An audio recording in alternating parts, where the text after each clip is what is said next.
जी कल वाला सवाल, बुक्स अवेलेबल हैं, आप बुक्स खरीद लें। कल वाला सवाल बता दें। वर्किंग वन क्या की थी हमने? लीज पेमेंट्स कितनी थी जी?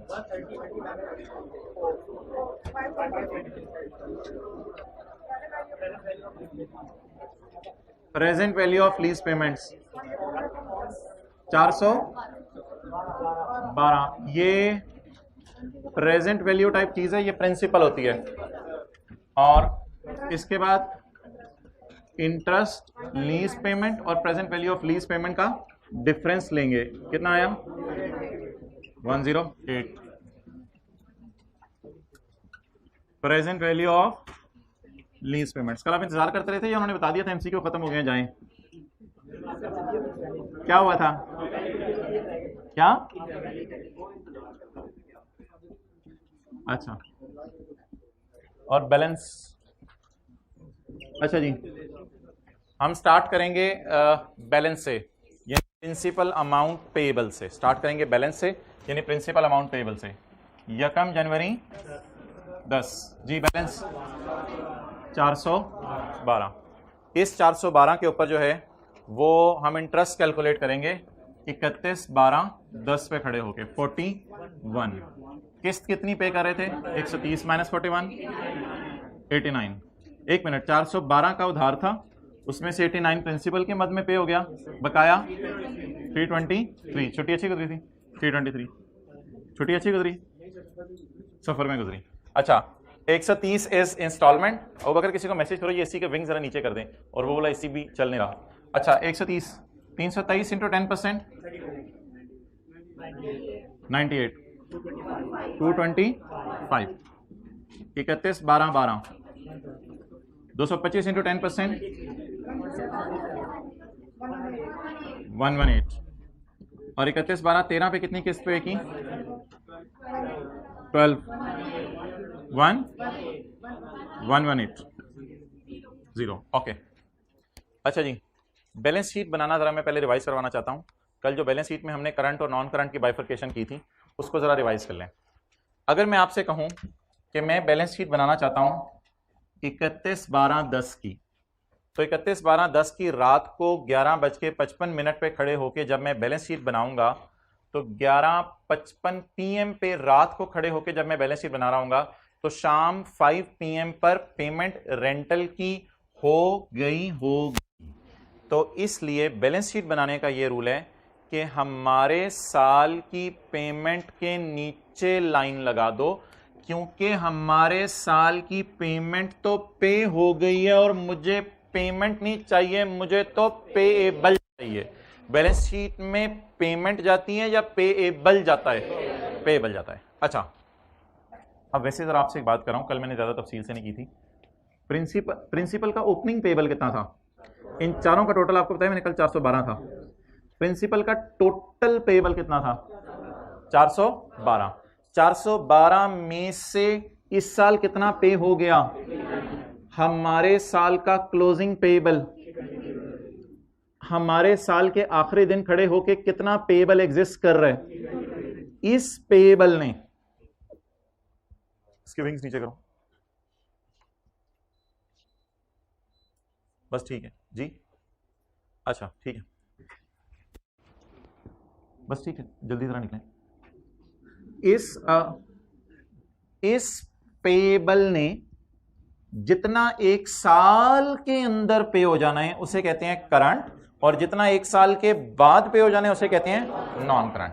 तो आप बता दें, ये वाली जो अमाउंट है इसको मैं कहूंगा, मैं 31/12/10 की रात में खड़ा हूं, तो 31/12, डरना नहीं, रात को खड़े हैं, 31/12/10 की रात पे मैं खड़ा हूं, तो जो 11 में पे करना है वो करंट है, और जो 12, 13, 14, 15, 16 में पे करना है वो नॉन करंट है।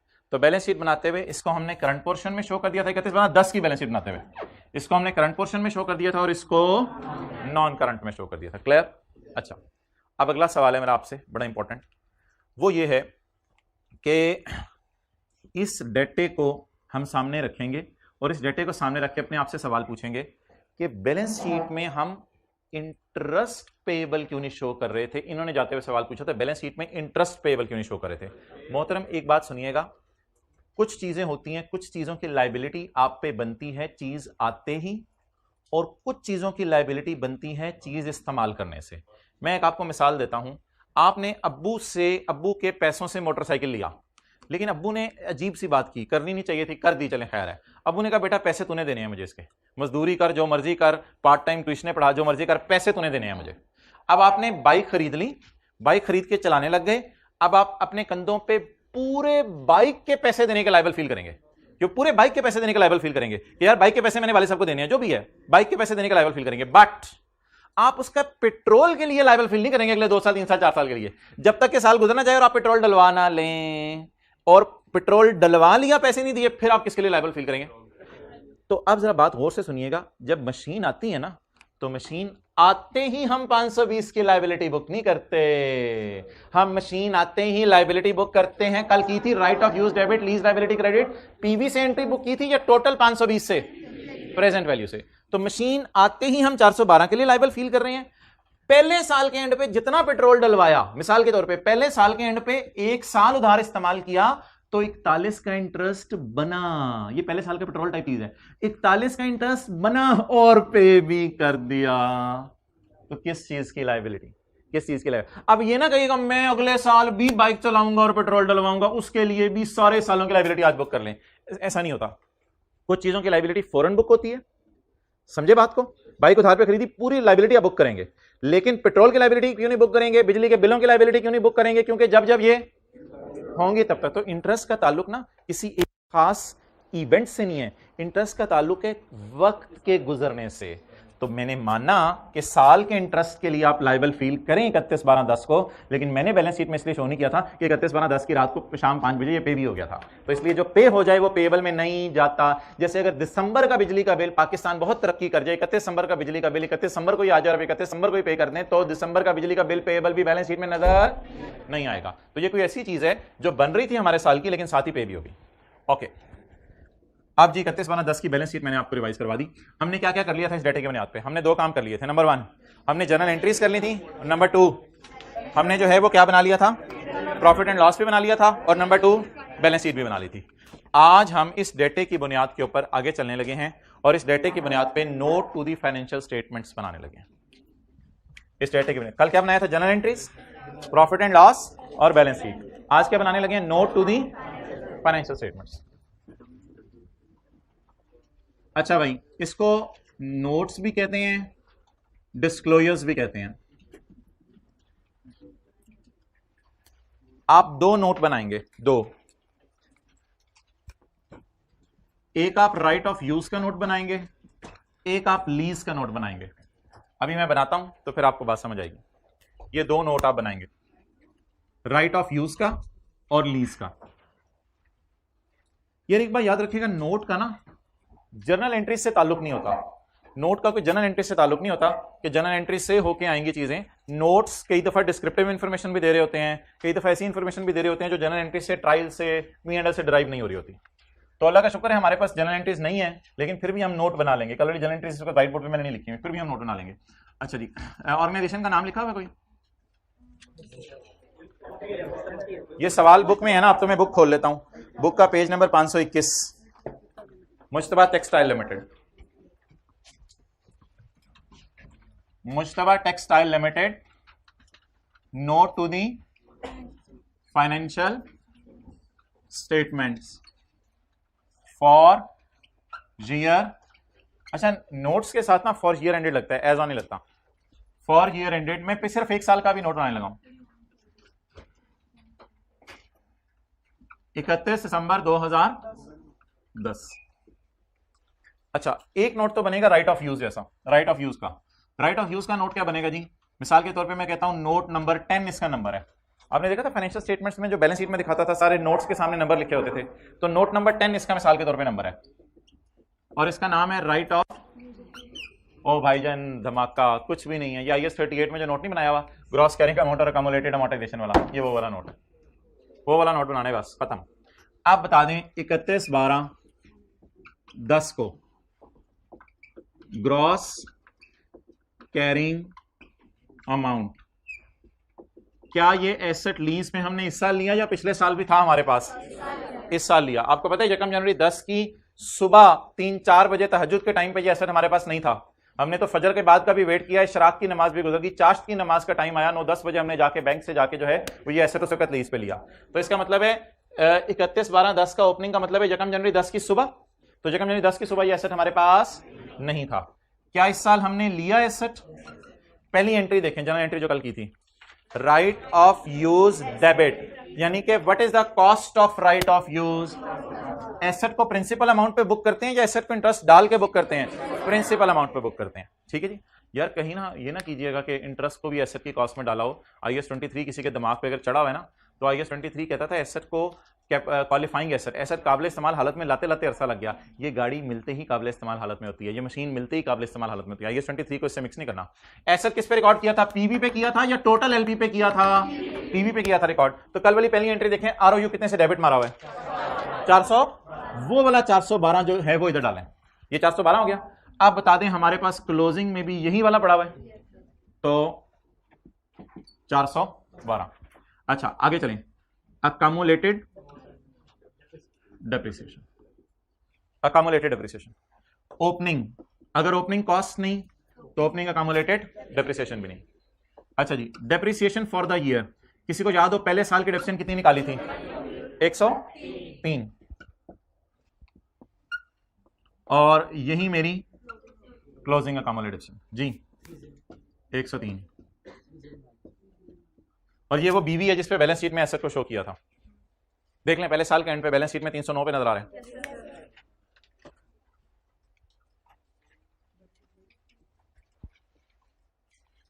अच्छा अगर मैं रिवीजन के लिए अगला साल बना दूं, यानी फिर मैं इधर फिर 31/12/11 मुझे लिखना पड़ेगा, क्योंकि 11 में 11 भी आ जाएगा, 10 बिल मुकाबिल आ जाएगा कंपैरिजन में। तो अगर मैं आपके समझने के लिए 31/12/11 भी बना दूं तो बना लेते हैं, इधर 31/12/11 में शक कर दें, आप समझने के लिए 31/12/11 का साल भी बना देते हैं। बताएं जी। ना ओपनिंग जीरो कैसे यार? पिछले साल का क्लोजिंग अगले साल का ओपनिंग बनेगा। अगले साल नए एसेट लिए लीज पे, अगले साल नए एसेट नहीं लिए। जवाब 412। पिछले साल का क्लोजिंग अगले साल का ओपनिंग बनेगा, अगले साल की अपनी भी डेप्रिसिएशन होगी। जवाब 206। तो ये किसका नोट है? राइट ऑफ यूज का, ये राइट ऑफ यूज का नोट।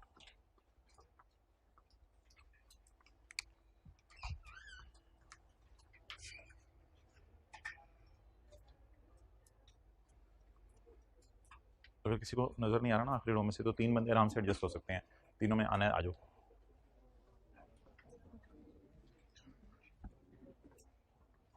ओके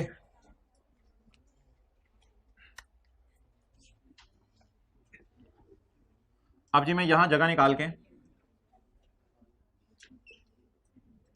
नोट बनाने लगा हूं लीज का। अभी किसका बना दिया मैंने? राइट ऑफ यूज का। अब मैं नोट बनाने लगा हूं लीज का। नोट नंबर 11, 12 जो मर्जी इसका नाम रख दें। लीज का नोट 11.1। 11.1 में थोड़ी सी इंग्लिश लिख दें, इसकी थोड़ी सी इंग्लिश लिख दें। क्या? इधर देखें, एंटिटी या we have acquired a machine on lease for a period of 4 years. Annual rental is and interest rate in the lease is 10%. भाई टाइम पे पहुंचे अब ऊपर देखो नया नोट शुरू हो रहा है। ये IAS 38 जैसा था, इसलिए इसकी टेंशन नहीं लेनी, कल से ना ऐसा करना। अच्छा, entity has entered into a lease for 4 years। बस इंस्टॉलमेंट छोड़ने पर लिखनी है लिख दे, ना लिखें कोई इतना मसला नहीं। Interest rate in the lease is 10%। ये थोड़ी सी अंग्रेजी डाल दी आपने। नोट 11 या 11.1, इसको छोड़ें अंग्रेजी को। अभी 11.2 जरा मुझे नोट करने दें, फिर समझिएगा। 11.2 मेन चीज है भाईजान, maturity analysis. Maturity analysis clear? Maturity analysis.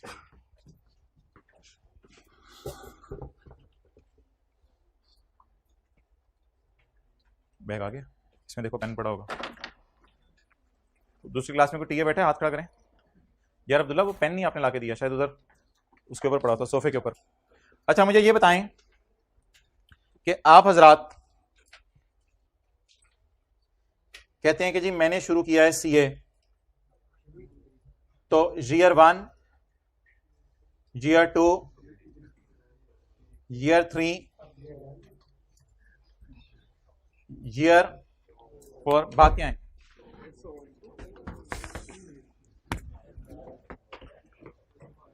Year 3, year 4।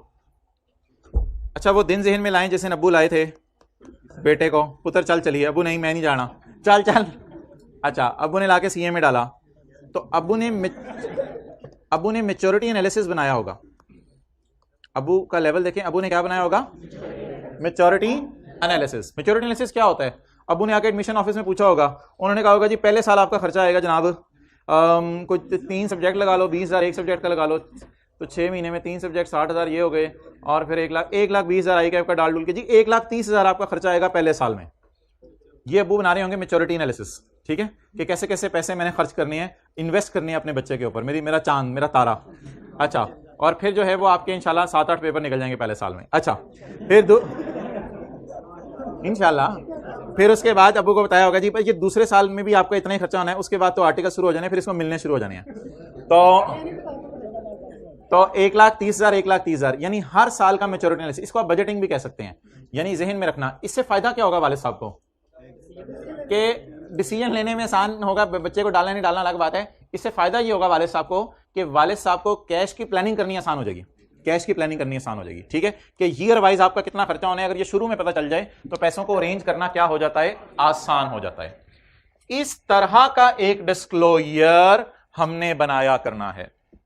मुझे बता दें अभी मैं क्या बात कर रहा था, आपके वालिद साहब को पैसे कितने अरेंज करने हैं, 100% वही बात मैं करने लगा हूं। अब हम लीज का डिस्क्लोजर बनाने लगे हैं, ये मैं आपको सिर्फ बना के दे रहा हूं फिलहाल 31/12/10 का, एक साल का। किस साल का जी? 31/12/10 को खड़े होकर लेसी ये सोचे कि बकाया किस्तें कब कब देनी है, बकाया फीस कब कब देनी है, जैसे अबू सोचेंगे तो लेसी खड़े होकर सोचे बकाया किस्तें कब कब देनी है, इसके लिए जो किस्त दे दी है उसको नहीं देखा करेंगे, जैसे बैलेंस शीट बनाते हुए बात की थी, इसके लिए जो किस्त दे दी है उसको नहीं देखा करेंगे, जो देनी है उसको देखा करेंगे। अगर मैं 31/12/10 की रात को खड़ा हूं, रात 11:55 पे और गलियों में कुत्ते भौंक रहे हैं, तो ऐसे वक्त जो है मुझे बताएं क्या शाम को 5 बजे जब कुत्ते सैर कर रहे थे गलियों में और भौंक नहीं रहे थे, क्या शाम को 5 बजे उस वक्त तो मैं ये लाइबिलिटी पे कर आया था ना, ये पहली वाली ही, तो क्या 31/12/10 को ये वाला पे हो गया? तो अगर मैं इसके नीचे लाइन लगाऊं तो नीचे वाला पेएबल होगा। अच्छा अब मैंने सिर्फ मैच्योरिटी एनालिसिस में ना देखा करने मेरी जेब से पैसे कितने जाने हैं। इस मैच्योरिटी एनालिसिस का मकसद है कि मुझे पता चले मैं पैसे कितने घर में रखूं ताकि मेरे लिए वक्त आने पे आसानी हो। तो इसलिए इसको प्रिंसिपल, इंटरेस्ट, बैलेंस इसको लेफ्ट ना कराएं, सिर्फ हमने क्या देखना है, खर्चा कितना होना है फ्यूचर में। तो मैच्योरिटी एनालिसिस में आप सिर्फ ये दो को जहन में रखा करेंगे। आप बता दें 31/12/10 की रात को खड़े होके विद इन 1 ईयर कितने पैसे देने हैं, 130। 1 साल के बाद 2 साल के अंदर अंदर 100, फील हो रहा है ये वाला 130 इधर लिख रहा हूं मैं। अच्छा 2 साल के बाद 3 साल के अंदर अंदर 130, 3 साल के बाद 4 साल के अंदर अंदर, 4 साल के बाद 5 साल के अंदर अंदर, मोर देन 5 ईयर्स वाले सारे इकट्ठे डाल दिया करेंगे। इधर मोर देन 5 ईयर्स वाले सारे, बिल फर्ज आपके समझने के लिए अगर मैं इधर 0-0 लिख दूं ताकि आपको एक कॉन्सेप्ट क्लियर हो जाए, तो जरा आप महसूस कीजिएगा मैं आपको क्या महसूस कराना चाह रहा हूं। अच्छा देखें इधर ये वाला 130 इधर आ गया, हमारा 10 का साल है ना, तो 1 साल के अंदर अंदर कौन सा साल होगा, 11, तो 10 का साल है, 1 साल के बाद 2 साल के अंदर अंदर 12, ये वाला 130 इधर आ गया। इधर ना ईयर वाइज बनाना है, बैलेंस शीट में ईयर वाइज नहीं बनाना होता, बैलेंस शीट में बस देखना होता है 1 साल के अंदर अंदर कितने और बाकी सारे को जमा कर देना होता है, लेकिन इधर ईयर वाइज ब्रेकअप बनाना है ताकि अब्बू को पता चले कितना कैश मैंने रखना है, किस किस साल के लिए कितना कितना कैश मुझे पड़ा होना चाहिए, कमेटियां डालनी पड़ेंगी। अच्छा तो अब बता दें जी 31/12/10 की रात को खड़े हैं, ये तो पे हो गया है, मैंने पेबल सोचने हैं सिर्फ। तो लेस देन 1 ईयर किस साल वाला उठाया मैंने? 2011 वाला। अब 2000, ये आपके समझने के लिए लिख रहा हूं, ये पेपर में नहीं लिखना। अब 2012 वाला उठाएं 130, ये वाला उठा लिया। अब 2013 वाला 130 उठाएं, ये लिख लिया। इधर उठाएं 3 साल के बाद, 4 साल के अंदर अंदर, 3 साल के बाद कितना? 0। 2014 वाला। और 2015 वाले को क्या कहेंगे? 4 साल के बाद, 5 साल के अंदर अंदर कितना?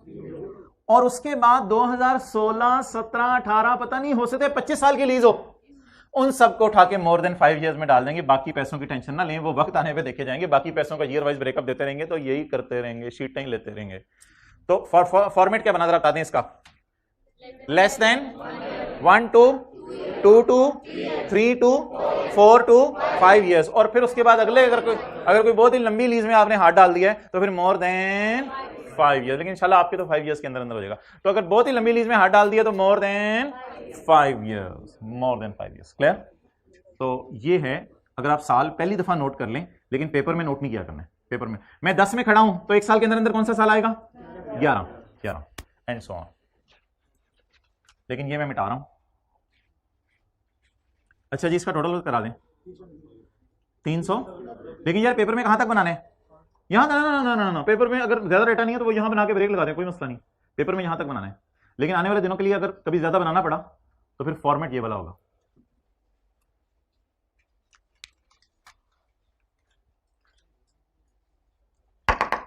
तो 11 के साल के लिए, 10 के साल के लिए लेस देन 1 ईयर कौन सा है?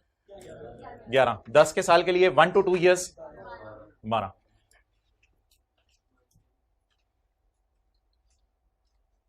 अच्छा, पहले ना एक यहां बड़ा लंबा फिक्रा लिखता था, उसने आसान कर दिया। पहले लिखता था more than 1 year but less than 2 years, लेकिन आजकल वो 1 to 2 ही लिख के चला रहा है। मोर देन, उससे बात भी ज्यादा समझ आती है। More than but less than 3 years.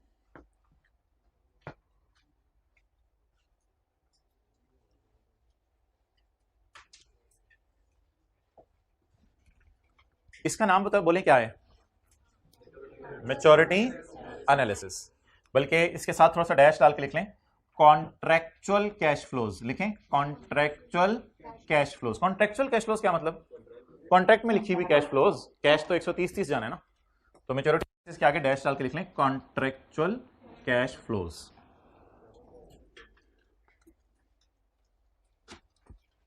Okay.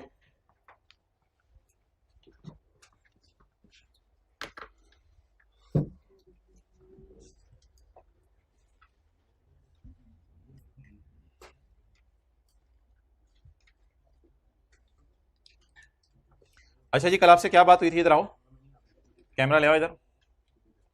Balance sheet में क्या नजर आ रहा होगा? Right of use. Balance sheet में क्या नजर आ रहा होगा? इसका नोट नंबर कौन सा है? 19 और अमाउंट कितनी है? 62592। ओके। इसके बाद बैलेंस शीट में और क्या नजर आ रहा होगा? लीज। इसका नोट नंबर कौन सा है? 8 है 9 है? 8 है। इधर नजर मारे जाके इसके भी नोट पे। लीज लायबिलिटीज का कौन सा नोट रखा है इसने? 8। और राइट ऑफ यूज का 19। हम अभी कहां हैं? Balance sheet, statement of financial position. और जाने कहां लगे हैं? एक्सेलेंट, नोट में। P&L पे तो रुकने की जरूरत नहीं है? नहीं। स्टेटमेंट ऑफ चेन इक्विटी पे तो रुकने की जरूरत नहीं है? नहीं। स्टेटमेंट चेन इक्विटी पे रुकने की जरूरत नहीं है। कहां पे रुकने जाके हमने? Cash flow? नहीं, कैश फ्लो भी नहीं। हमने कहां रुकना है? Notes to the financial statements, जिनके साथ क्या लिखा होता है? For the year. और नोट नंबर आपने मुझे कौन सा बताया है? Note number 8। अच्छा जी, इन्ना लिल्लाहि व इन्ना इलैहि राजिऊन। अच्छा, तो नोट नंबर 8 जो है वो हमने ढूंढना है। अल्लाह भला करे इंटरनेट का। नोट नंबर 8 ढूंढना है। कौन से? आपका वाला नहीं आ रहा मोबाइल इधर हॉटस्पॉट में? आ रहे? शेयर करोगे? कितने पैसे लोगे?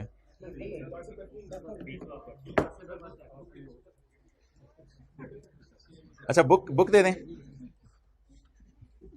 चलें, इसको भी ये लोड होने में टाइम लेगा, तो इधर से भी मैं आपको नोट दिखा देता हूं। अब जी हम ऐसा करते हैं कि किस तरह का सवाल जो है वो और करते हैं। पहले जरा सवाल में स्टेप वाइज तरतीब बता दें। सवाल में हमें दिए होते हैं रेंटल, ठीक है जी, किस्तें कितनी देनी है। किस्तों को हम पकड़ लेते हैं और साल से मल्टीप्लाई कर देते हैं। साल से मल्टीप्लाई करने के बाद टोटल किस्तें पता चल जाती हैं, टोटल अमाउंट। फिर बाद में उनकी क्या कैलकुलेट करते हैं? Present value. पहली एंट्री एसेट की किससे करते हैं? राइट ऑफ यूज डेबिट वाली प्रेजेंट वैल्यू से या फुल नंबर से? प्रेजेंट वैल्यू से करते हैं। ओके, आप ऐसा करें, आप इस तरह का एक सवाल करें 5 मिनट लगा के, फिर हम अगले सवाल की तरफ मूव करते हैं। किताब में आ जाएं आप, किताब का पेज नंबर पेज नंबर 522। ऐसे जरा 4-5 मिनट ना जाया करते हैं और एक ऐसा सवाल और कर लेते हैं।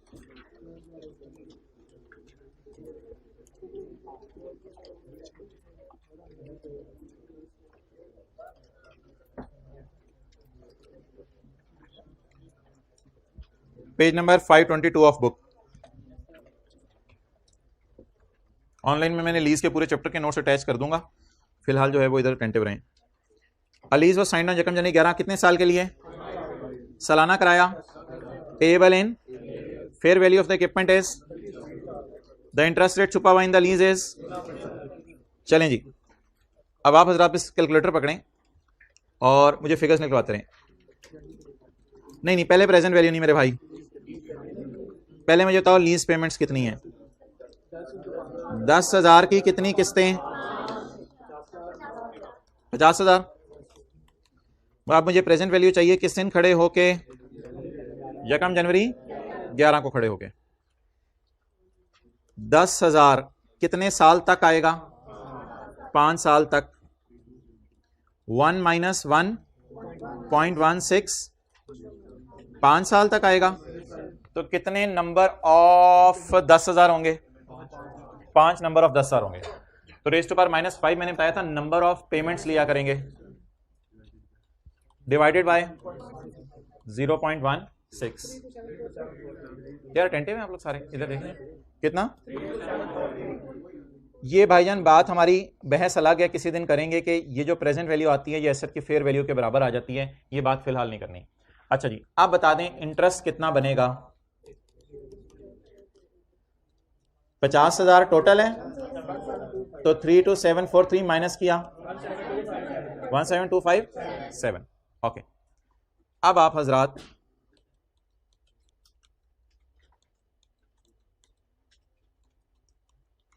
मुझे बता दें अमोर्टाइजेशन शेड्यूल कहां से बनेगा? यकम जनवरी 11 और पहली किस्त 31/12/11, दूसरी, तीसरी, चौथी, पांचवी। क्लियर। अच्छा, मुझे बता दें मैंने क्या कहा था, प्रिंसिपल या पीवी से शुरू करना है आपने, तो प्रेजेंट वैल्यू से शुरू किया। कैलकुलेटर पकड़ें, इस पे 16% लगाएं। 5239, स्क्रीन की तरफ देखते रहें। 5239 ये इंटरेस्ट आ गया। कैलकुलेटर पकड़ें, 10,000 में से 5239 माइनस करें 4761। क्लियर। इसी तरह चलाते हैं। 32743 पकड़ा, इस पे आपने कितने परसेंट लगाया? 16%। और 10,000 में से ये माइनस किया, प्रिंसिपल कितना पे कर दिया? 4761। अब आप मुझे ये बताएं कि प्रिंसिपल था कितना, इसमें से कितना पे हो गया, कितना स्टिल पेएबल है? 27। ओके, अब इस पे 16% लगाएं। 4477। 10,000 में से माइनस करें 4477। अब प्रिंसिपल था कितना, कितना माइनस करेंगे? 5523। क्या जवाब आ गया?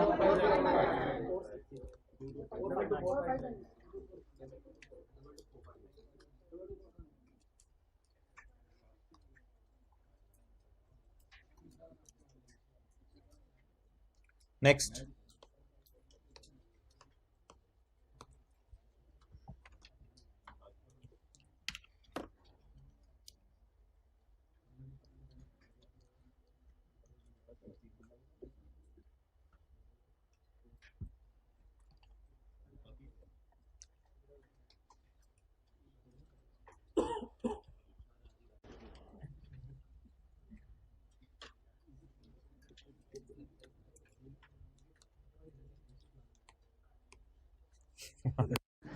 अच्छा 22459, इसके ऊपर 16% लगाएं, क्या आ गया? 3593। और 10,000 में से 3593 माइनस करें 6407। अब पकड़ें 22459 और माइनस करें 6407। इस पे इंटरेस्ट 2568 एंड सो ऑन। यहां से चलते चलते आपका टेबल पूरा हो जाएगा। अब सिर्फ 2 काम क्रिटिकल हैं जो मैंने आपसे करवाने हैं, वो ज्यादा इंपॉर्टेंट है। एक काम आसान सा है, जनरल एंट्रीज। जनरल एंट्रीज पहले बता दें, यकम जनवरी 11 right of use debit, lease liability credit 32743 और 31/12/11 की रात पे खड़े होकर दो एंट्रीज होंगी। पहली entry cash credit 10,000, lease liability debit और इंटरेस्ट एक्सपेंस डेबिट। आपको याद है कल की क्लास में बात की थी कि इसका टोटल और इसका टोटल कितना होगा? इसका टोटल होगा 50,000, इसका टोटल होगा 32 और इसका 17,257, ये इसका टोटल होगा। अच्छा, तो एंट्रीज बता दें क्या बनी? Cash credit, lease liability debit और interest expense debit. Closing balance की कोई एंट्री नहीं होती।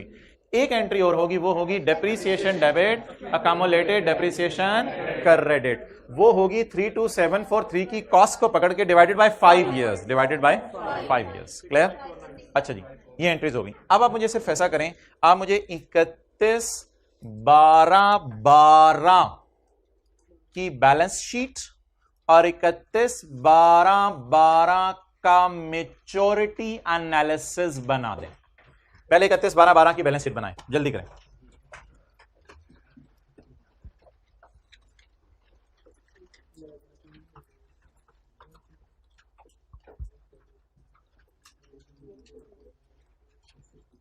एक लाइन लगानी पड़ेगी और लाइन के फिर नीचे वाली चीजें उठाएंगे।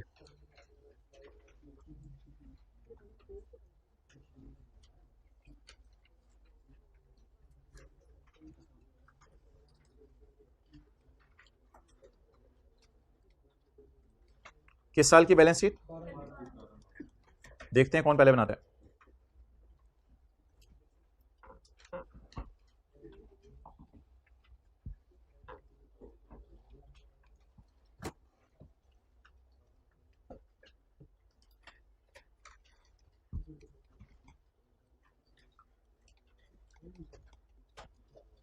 जी, कितने सालों की डिडक्शन माइनस करनी पड़ेगी? 2011 और 12, 2 सालों की। एक साल की डिडक्शन बताएं कितनी आ रही है? Divided by 5 years, 6549। एसेट किस दिन लीज पे ली है? कितने साल डेप्रिशिएट हो गया होगा? कौन कौन सा? 2011 और 12, तो 2 साल डेप्रिशिएट हो गया होगा। तो कॉस्ट पकड़े कितनी है? 32, इसमें से एक साल की डिडक्शन माइनस करें, 6549 मल्टीप्लाइड बाय 2 भी कर सकते हैं, या माइनस 6549। क्या जवाब आ रहा है? 19, तो 19645। सारे ऊपर देखें, मेरे पास जगह नहीं है, मैं लीज लाइबिलिटी बैलेंस शीट की यहां शो करने लगाऊं, आरओयू के नीचे नहीं, यहां शो करने लगाऊं। जगह है मेरे पास जरा इधर। अब मैं क्या बनाने लगाऊं जी? नॉन करंट लाइबिलिटीज और करंट। नहीं, मेच्योरिटी एनालिसिस बाद में मेरे भाई, अभी मुझे बैलेंस शीट में कमल कर लेने दो। लीज ऑब्लिगेशन क्या लिखें जी यहां? और यहां current portion of lease obligation. अच्छा, मुझे बताएं लाइबिलिटी क्या होती है? जो पे कर दी या पे करनी है? पे करनी है। अच्छा, मुझे एक चीज बताएं कि, चलो भी रहने दो। अच्छा, मुझे एक चीज बताएं कि मैं 31/12/10 की रात को खड़ा हूं, कितने बजे खड़ा हूं? 31/12/12 की रात खड़ा हूं। कितने बजे खड़ा हूं 31/12/12 की रात को? 11:55 पे खड़ा हूं। 5 मिनट बाद साल एंड होने वाला है। तो अगर मैं 11:55 पे खड़ा हूं तो क्या है, मैं 31/12/10 को रात को खड़ा हूं, तो शाम 5 बजे मैं बैंक को किस्त पे कराए आऊंगा। कौन सी वाली किस्त? ये वाली किस्त पे कराए आऊंगा। तो जब आप हमारे साल की पेमेंट के नीचे लाइन लगाएंगे तो नीचे पेबल पड़े होंगे। तो बोले बैलेंस शीट बनाने के लिए हमारे साल की पेमेंट के नीचे लाइन लगाया करेंगे। ऑब्वियसली जब हमारे साल की पेमेंट के नीचे लाइन लगा देंगे तो नीचे क्या पड़े होंगे? नीचे क्या पड़े होंगे? बोले पेबल्स पड़े होंगे। तो अब आप मुझे ये बता दें मैं किस साल में खड़ा हूं? 12 में। तो 12 के लिए ये साल करंट और ये नॉन करंट। क्लियर? और मुझे ये बताएं कि अगर मैं उर्दू में आपसे बोलूं हमारे साल के बाद 1 साल के अंदर अंदर कौन सा पे हो जाना है 64, और 1 साल के बाद, अब 2 साल के अंदर अंदर नहीं बोलना, वो तो मैच्योरिटी एनालिसिस में बोलना है, बस 1 साल के बाद कितना पे होना है ये। और वैसे ना ये करंट में चला जाएगा, ये नॉन करंट में चला जाएगा, लेकिन ये ग्रीन वाला एक शॉर्टकट भी यहां अवेलेबल होता है, इसको भी आप यूज कर सकते हैं। तो ग्रीन वाला उन दोनों को जमा भी कर सकते हैं, इसको भी यूज कर सकते हैं, सब टू यू। बता दें जी आप 1 साल के अंदर अंदर कितना पे करना है 6407, और 1 साल के बाद ओके ओके ओके 6407, और इधर कितना आ जाएगा 16052। कितने लोगों ने इसी तरह बैलेंस शीट बनाई थी? एक्सेलेंट। हाइब्रिड में सेकंड रो में से बॉयज में से सिर्फ एक ने हाथ खड़ा किया, व्हाइट शर्ट, और उनके साथ वालों ने हाथ नहीं खड़ा किया, लेकिन अब उन्होंने खड़ा कर दिया। आखिरी वाले भाई ने अभी तक हाथ खड़ा नहीं किया। ओके यार हाथ खड़ा कर दो अगर बना ली थी तो। एक्सेलेंट भाई, गुड गुड। कैलकुलेटर पकड़ के रखो। अब मैच्योरिटी एनालिसिस बनाना है जी, मैच्योरिटी एनालिसिस बना लें। राइट ऑफ यूज का नोट छोड़ें, मैच्योरिटी एनालिसिस बनाएं, तो आसान है। बना हुआ क्या बनाना, बना लिया यार। ये लाइन लगी रहने दें, जिंदगी के किसी मोड़ पे आपको हेल्प करेगी, ये लाइन लगी रहने दें। अच्छा, कुछ चीजें जो है ना इधर स्क्रीन पे समझाने का ज्यादा मजा आता है ये कलर यूज करते हुए। तो अब एक चीज मैं आपको बताने लगा हूं कि जो लाइन लगी रहने दें, लेकिन मैच्योरिटी एनालिसिस में ना आपकी नजरें इधर होनी चाहिए। जैसे अम्मी कहती है ना कि खाना खाते हो अपनी प्लेट पे नजर रखो, तो ये उस किस्म की बात है। कुछ लोगों की आदत होती है होटल में जाके खाना खाते हैं और देख रहे होते हैं साथ वाले ने क्या ऑर्डर किया है, और खा बना खाना रहे होते हैं, देख उधर रहे होते हैं। तो ये वाला काम नहीं करना आपने। मैच्योरिटी एनालिसिस बनाते हुए अपनी प्लेट पे नजर रखनी है। तो प्लेट आपके सामने मैंने रख दी और प्लेट सर्कल के अंदर है। तो मैच्योरिटी एनालिसिस बनाते हुए क्या पूरा टेबल देखना है, या मैच्योरिटी एनालिसिस बनाते हुए मैंने पैसों को मैनेज करना है? तो पैसे तो पूरी किस्त बनेंगे ना इंस्टॉलमेंट वाले। तो आप मुझे बता दें, अगर मैंने पैसे मैनेज करने हैं, कौन से पैसे मैनेज करूं माय डियर? वो जो दे दिए या वो जो देने हैं? जो देने हैं वो मैनेज करें। मैट्रिक के पैसे आप तो नहीं मैनेज करेंगे। अबू अबू मुझे मैट्रिक की फीस, ओ बेटा वो तो हो चुकी है मैट्रिक तेरी। ओ अबू, अच्छा जी, कंपनी का नाम company X, note to the for year ended 31/12/12। 31/12/12 को खड़े होके 12 की पेमेंट, 31/12/12 की रात को 11:55। ये नहीं देखना मेरी तरफ ब्लू शर्ट। 31/12/12 को खड़े होके 11:55 के ऊपर आप क्या सोच रहे होंगे कि 31/12/12 की किस्त देनी है या लाइन के नीचे वाली किस्तें देनी है? लाइन के नीचे वाली किस्तें देनी है। तो बता दें जी, इसकी हेडिंग क्या डालें जी? ना नोट की may be note number 7 lease. इसमें 7.1 अंग्रेजी आएगी, the lease is for a period of 5 year यार। 7.2 maturity analysis, contractual undiscounted cash flows, contractual undiscounted cash flows. Done जी, मैच्योरिटी एनालिसिस। अब जी मुझे बताएं, less than 1 year. I am standing on 31/12/12 की सोच के बात करनी है। I am standing on 31/12/12। तो 1 साल के अंदर अंदर कितना देना है? 2013 वाला 1 साल के अंदर अंदर कितना? 10,000। 1 साल के बाद 2 साल के अंदर अंदर बेटा क्या हो गया? अम्मी नहीं, 2 साल के बाद 3 साल के अंदर अंदर भी आएगा अभी। तो ये हो गया 2 साल के, 1 साल के बाद और 2 साल के अंदर अंदर। और ये चलें आज शुरू करें, इसमें उंगली रखें। 1 साल के अंदर अंदर,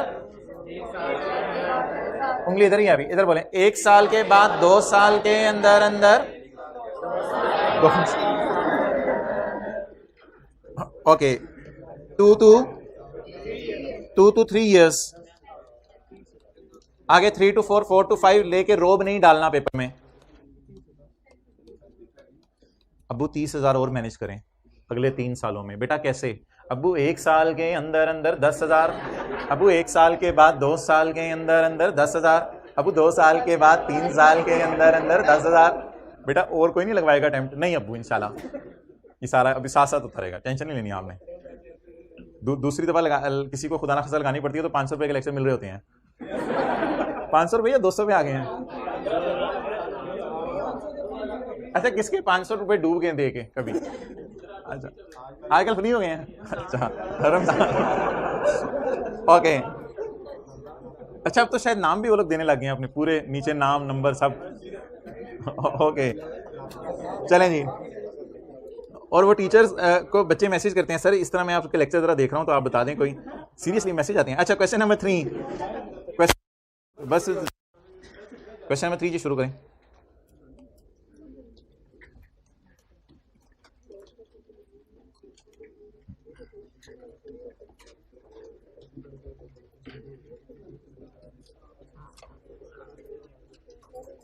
यार ये मैं काट रहा हूँ, इसको इंशाल्लाह कल की क्लास में एक्सप्लेन करना है मैंने। इसका सवाल पे इम्पैक्ट नहीं होगा,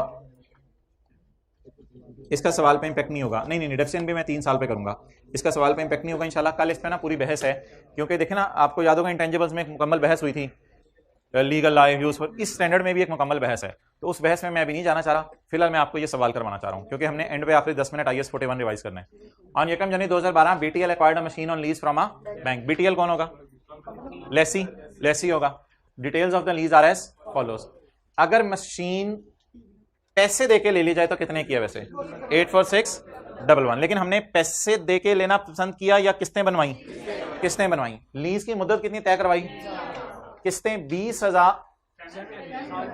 साद का मुंह देखें, खुला रहेगा, साई की तरह देख रहे।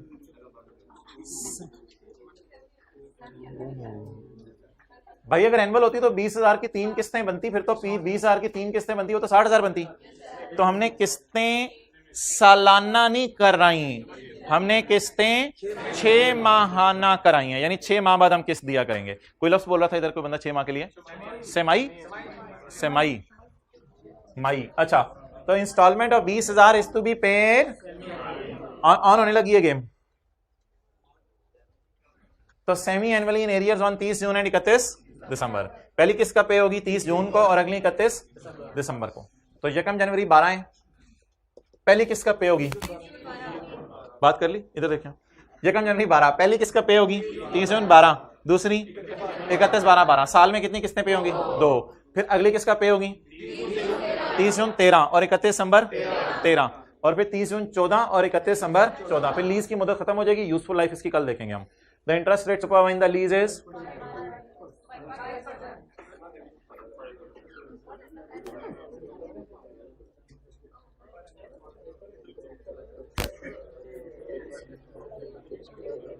चलिए खड़े हो जाओ, चुप, तुम्हें तोड़ेंगे हम।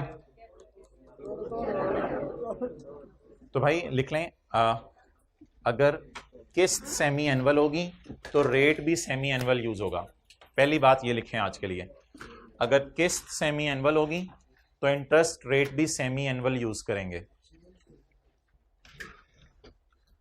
अगर किस्त सेमी एनुअल होगी तो इंटरेस्ट रेट भी सेमी एनुअल यूज करेंगे।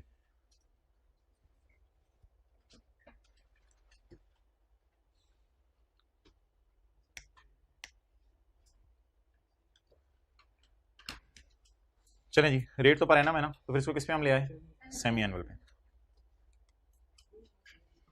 अच्छा इसको ना इस तरह ना किया करें 22% डिवाइडेड बाई 2, इस तरह ना करें। असल में ना सेमी एनुअल भी सवाल आने हैं, क्वार्टरली भी सवाल आने हैं, 2-2 महीनों की किस्तों वाले भी सवाल आने हैं। तो इसलिए आप ये देखा करें ये रेट कितने महीने का है, 12 महीने का, लेकिन हमारे में 6-6 महीने बाद किस्तें पे हो रही हैं। तो इस तरह इसको किया करें। तो रेट में ये यूज करूंगा या इसको क्रॉस कर दूं, मैं 11% यूज करूंगा। तो 22% को छोटा सा क्रॉस डाल के 11% को टिक कर लिया, मैं रेट 11% यूज करूंगा। चलें जी, वही सब कुछ करना है इस सवाल पे जो पिछले सवाल पे किया है, और इट इज़ जस्ट रिवीजन, क्योंकि टॉपिक अभी ज़रा स्टार्ट में है, तो ये कल वाले सारे की रिवीजन है। लेकिन थोड़ा सा भी आपने इंटरेस्ट लूज नहीं करना, जो बातें मैं बोलता जाऊंगा उनको सुनते रहने, ताकि आपको सारी अमाउंट सही तरह से पता चल जाए।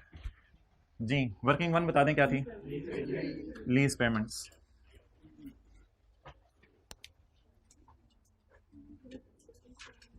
Working one lease payments. किस्त बताएं कितनी है? 20 साल की किस्त है, और साल कितने हैं? 3। एक साल में कितनी किस्तें? 2। तो एक साल में अगर 2 किस्तें पे करनी है तो 3 साल में टोटल 6 किस्तें पे होंगी।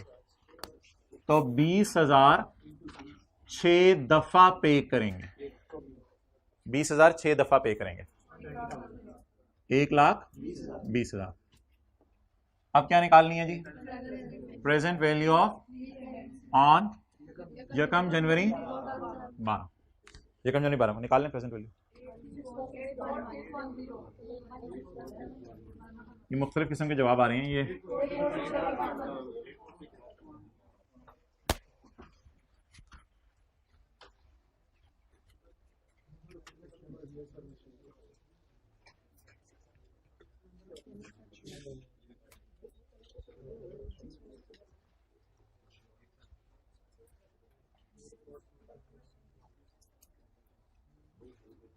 ओके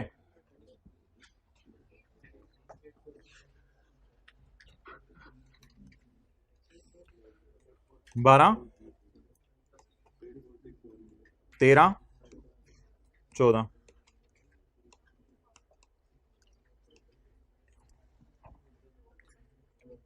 यहां पे किस पे होगी?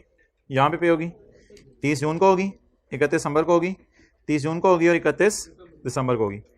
20 20 20 20 20 20। अगर अमाउंट सेम हो और एक से ज्यादा हो और इंटरवल सेम हो तो ऐसी सूरत में कौन सा फॉर्मूला लग सकता है? एनओटी का फॉर्मूला लग सकता है, क्योंकि अब पेमेंट सेमी एनुअल है तो मैंने कहा था इंटरेस्ट रेट भी कौन सा लेना है? Semi annual. और एन से मुराद होगा number of times 6 is appearing. So how many number of times 20 is appearing? How many times 20 is appearing? 1 2 3 4 5 6। दीवार आ गई है, मोटरसाइकिल चलाई जा रहे हैं। घूम घूम सॉरी 20,000 इंटू 1 माइनस 1.11 यस रेज टू पावर माइनस 6 दफा 0.11 नहीं बोलते, 1 बोलते हैं। चौथी क्लास में सिखाया जाता था। 84611।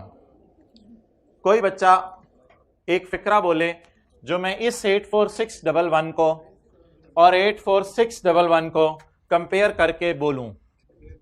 आप कहेंगे, आपने कहना सर आपने भी ये कहना है क्या ये 84611 इस 84611 के बराबर आया करेगा? ये एक अलग बहस है जो हम बाद में करेंगे। ये मैं आपसे सुनना चाह रहा था, ये सुनना चाह रहा था। ये जो प्रेजेंट वैल्यू निकली है 84611, क्या ये एसेट की फेयर वैल्यू के बराबर होती है? और इन 3 सवालों में बराबर आई है, क्या ये हमेशा बराबर आया करेगी? ये एक अलग बहस है, ये बाद में करेंगे, तो इसको भी छोड़ें। अच्छा, इंटरेस्ट जो है ना, आपने एलपी और पीवी ऑफ एलपी के डिफरेंस से निकाला करना है। वैसे इंटरेस्ट की जरूरत नहीं होती, कोई इंटरेस्ट अमोर्टाइजेशन शेड्यूल में खुद ही निकल आता है। वैसे शौक पूरा करने के लिए अगर आपने करना है तो 84611 वाली चीज है, जैसे 30 लाख वाली गाड़ी 40 लाख में थी, तो 84611 वाली चीज किस्तें बना के महंगी मिल रही है, 1,20,000 की मिल रही है। तो ये कितना? 35389। Now will move towards working number 2। जल्दी से बना लें अमोर्टाइजेशन शेड्यूल। स्टार्ट करें 84611 से, 84611 से स्टार्ट करें और बना लें।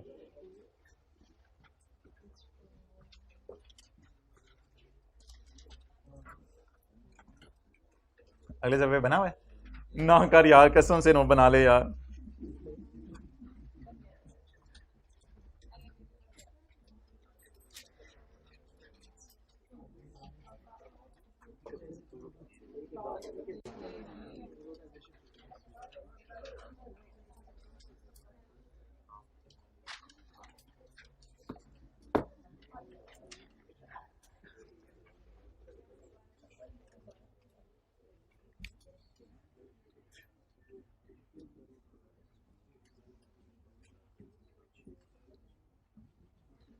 साथ वाले से मौका आया हुआ है, रमजान चल रहा है, शरीफ हो जा। तेरी मेहरबानी, बाद में मौके नहीं आते ये, और तुझे पता है कि तू है या नहीं। अच्छा जी, आप डेट बता दें ये क्या है? यकम जनवरी 2012। प्रिंसिपल अमाउंट बता दें। 84,611, ये वाली अमाउंट 84,611। अच्छा, अब जरा माइंड में ना प्लान कर लें कि 6 महीने बाद किस्त पे होनी है। Instalment of 20,000 is to be paid semi annually on 30 June and 31 December. So 30 June 12 20,000, 31 December 12 20,000, 30 June 13, 31 12 13 20,000, 30 से 14 जी अमाउंट। बुक्स लेके जाएंगे या बुकें? 31 12 14 20,000। अच्छा, सवाल करने से शुरू करने से पहले ना यहां जीरो लिख लिया करें। अच्छा, अब भाईजान इंटरेस्ट लिख लें at the rate of 11%। Interest 11% के एतबार से निकालेंगे। अच्छा, ऐसा ना हो कि आपसे जब ये कैलकुलेशंस हो रही हैं तो आपको पुरानी बातें भूल गई हों। उसने हमें 84,611 वाली मशीन दी है और हमने 6 महीने तक 1 रुपया नहीं दिया उसे, तो वो 6 महीने का इंटरेस्ट मांगेगा। ये ना बेसिक्स ना भूला करें, ये कल डिस्कस की थी, आज दोबारा कर लेता हूं। देख लें, उसने कितने वाली चीज दी? 84,611 वाली। बाजार में तो इतने की है ना, 84,611 वाली चीज दी और कितने महीने तक मुझे से पैसे मांगता रहा, मैंने दिया ही नहीं। तो इस पे फिर कितने महीने का इंटरेस्ट बुक करेंगे? 6 महीने। तो 6 महीने का 6/12 नहीं करना पड़ेगा, क्योंकि ऑलरेडी हमने ये ऊपर से ही पहले ही गिच्ची से पकड़ा हुआ है इसको, पहले ही रेट को ही कम कर दिया है, तो इसलिए हमें 6/12 नहीं करना पड़ेगा। इस पे 11% 93। 20,000 में से अगर ये इंटरेस्ट है तो बाकी 10,693। प्रिंसिपल था कितना? प्रिंसिपल गया कितना? कितने के प्रिंसिपल बच गए? 73,918। इसके ऊपर लगाएं 11%। सर किधर है? हम मरी पहुंचे पड़े हैं। आप अभी इधर ही लगे हैं, मरी पहुंचे पड़े जी। 8131। सारे जरा खामोश हो जाएं। मुझे लग रहा था आप नहीं बना रहे, देख रहे हो? साथ साथ जरा लिखो, कॉलम शलम डालो। नहीं, वो बना हुआ अगले सफे पे यार। लेवल चेक कर, थोड़ा सा जरा रनिंग में आ जाओ मेरे साथ साथ जी। 1186,9। अच्छा, वैसे बात कर रहा हूँ, इंट्रो F1 भी इसी तरह पड़ी है, हल्की फुल्की जरा, दिल चाह तो कर लिया। मुझे लाइब्रेरी 12 बजे तक खुलवाई है, वो बैठा करो जी। 6204,9 681317 1317 74 1463 3425 16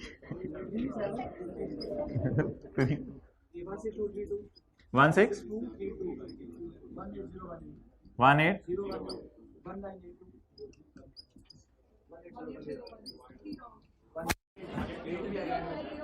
ये 180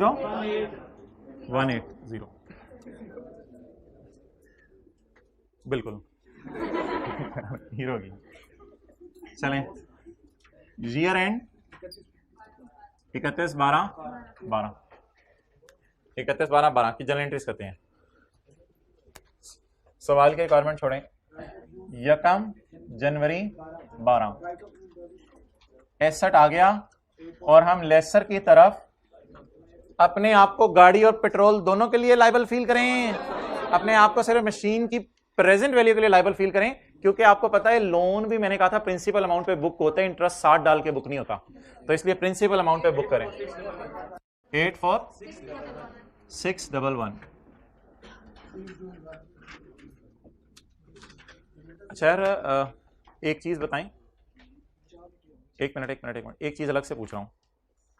अगर ये 2,000 रुपए की मशीन इंस्टॉल करानी पड़ती, अगर 2,000 की मशीन इंस्टॉल करानी पड़ती, तो फिर आप लेसर को तो इतनी देने हैं ना, लेसर को तो इतनी देने हैं, फिर एक मजदूर बुलाएंगे, मजदूर को देंगे 2,000, और आपको पता है इंस्टॉलेशन एसेट की कॉस्ट में ऐड हो जाती है, तो बैलेंसिंग अमाउंट एसेट की प्राइस आ जाएगी।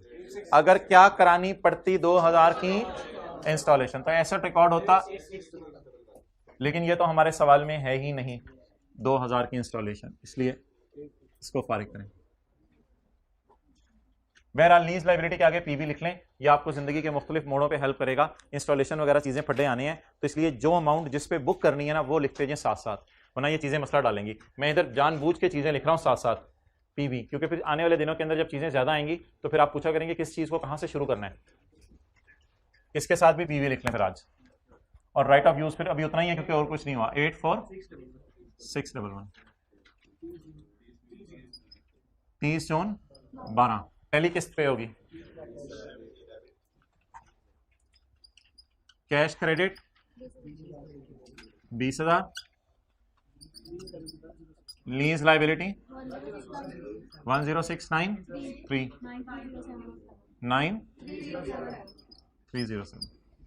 और इसके बाद अगली entry 31/12/12 cash credit 20,000, lease liability और इंटरेस्ट एक्सपेंस नहीं, डेप्रिसिएशन 6 मंथ्स के लिए डेप्रिसिएशन एक ही दफा चार्ज कर दें। इंटरेस्ट तो असल में प्रिंसिपल की वजह से ऊपर नीचे होता रहता है ना, तो साथ साथ निकालना पड़ा था। डेप्रिसिएशन एक ही दफा इकट्ठी निकाला करेंगे। 31/12/12 depreciation debit account depreciation lease term पे या यूजफुल लाइफ पे। यूजफुल लाइफ तो मैंने मिटा दी है और कल मैं आपसे डिस्कशन करूंगा शॉर्टर ऑफ लीज टर्म और यूजफुल लाइफ, ये कल डिस्कशन करूंगा, इसलिए मैं उस तरफ जाने नहीं चाह रहा अभी। तो अभी लीज टर्म मुझे सिर्फ बता दें कितने साल है, 3 साल। यूजफुल लाइफ छोड़ें अभी। 84611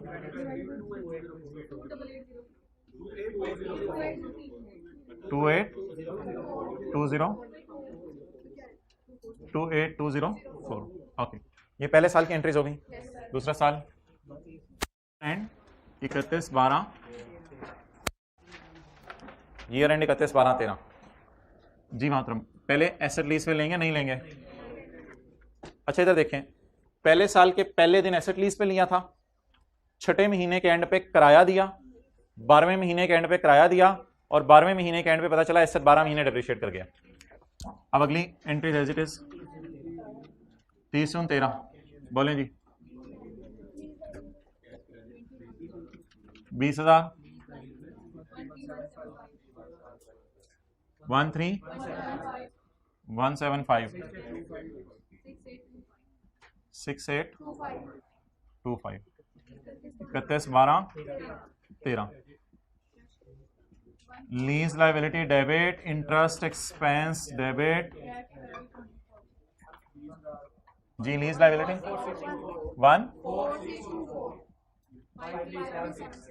15376 डेप्रिसिएशन डेबिट अकोमोलेटेड डेप्रिसिएशन वही डेट 31/12/13 28204 बैलेंस शीट। अब P&L और बैलेंस शीट बना दें 2 सालों का। 2 सालों का P&L बैलेंस शीट बना दें, प्लीज कोई गलती नहीं करनी।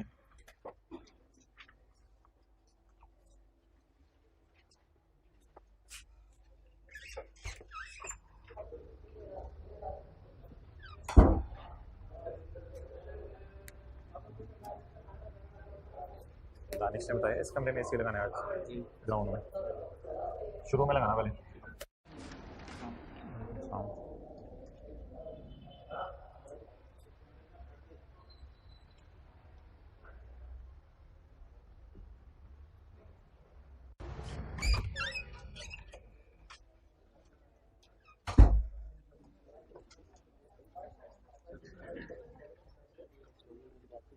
कौन सी वाली? वो जो इंस्टॉल किया था एसेट वो किसी और एंट्री में डाल के कर लेंगे।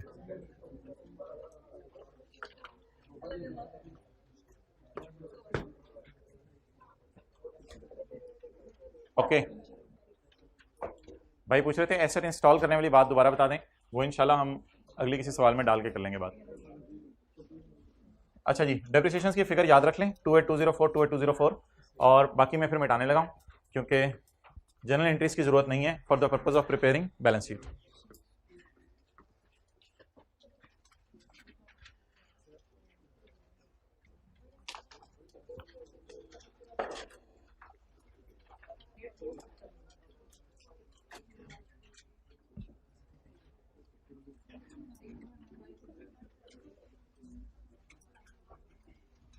कंपेयर कर लें जरा साथ वाले से पी एंड एल और बैलेंस शीट।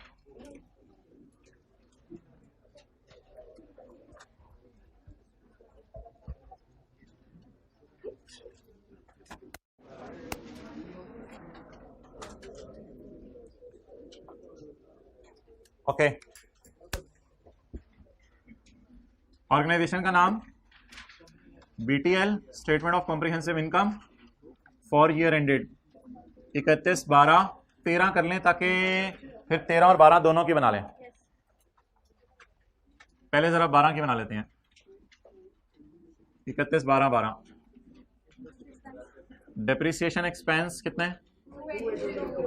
28204। Interest expense. अच्छा, अब यार एक मिनट, उधर से नहीं देखना, पहले प्लान करके जाना है। मुझे आप थोड़ी सी टेंशन चाहिए जरा आपकी, क्योंकि ये बात इस सवाल के लिए नहीं है, ये आगे आने वाले सवालों के लिए आपको तैयार किया जा रहा है। अगर किस्तें 6-6 महीने बाद पे हो रही हैं तो उस किस्तों में डाल के साथ साथ क्या पे हो रहा होगा? इंटरेस्ट। अब मुझे बता दें ये मेरा साल कौन सा है? 2012। 2012 का अगर मैं इंटरेस्ट देखना चाहता हूं तो क्या 31/12/12 को किस्त पे हुई है या 30 जून 12 और 31/12/12 को? दो दफा किस्त पे हुई है। तो अब before going into the amortisation schedule, amortisation schedule में जाने से पहले अपने जहन में प्लान करें, मुझे 12 के साल का इंटरेस्ट चाहिए। ये इंटरेस्ट ना खर्चा होता है, ये बैलेंस शीट बनाते हो ना सोचे फ्यूचर को सोचना, नहीं नहीं नहीं, ये इंटरेस्ट खर्चा होता है। इसके लिए आपने लाइन कोई नहीं लगानी, इंटरेस्ट कैलकुलेट करते हुए पीएनएल में लाइन कोई नहीं लगानी, बस आपने अपने आप से सवाल पूछना है। क्वेश्चन जी 2012 के साल में 2 किस्तें पे हुई, तो पहला इंटरेस्ट 30 जून 12 को। आपको बात अभी आसान लग रही होगी, लेकिन जब बीच बीच में से साल आएंगे तो फिर जरा सोचते हुए चीजों को टाइम लगता है। अच्छा, उधर आवाज नहीं आ रही, देखो।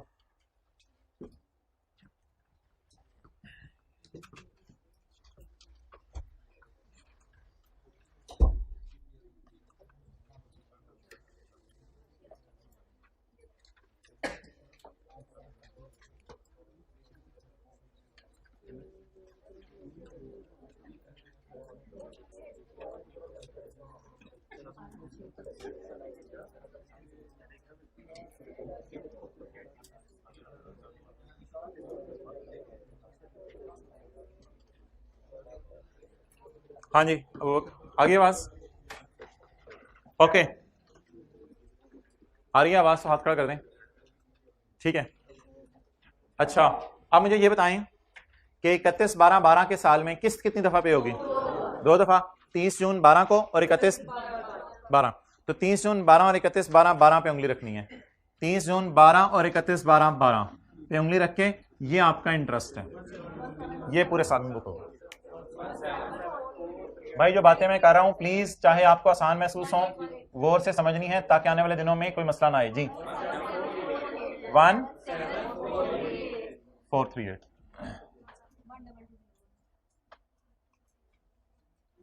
ओके। 13 के साल में जी भाई,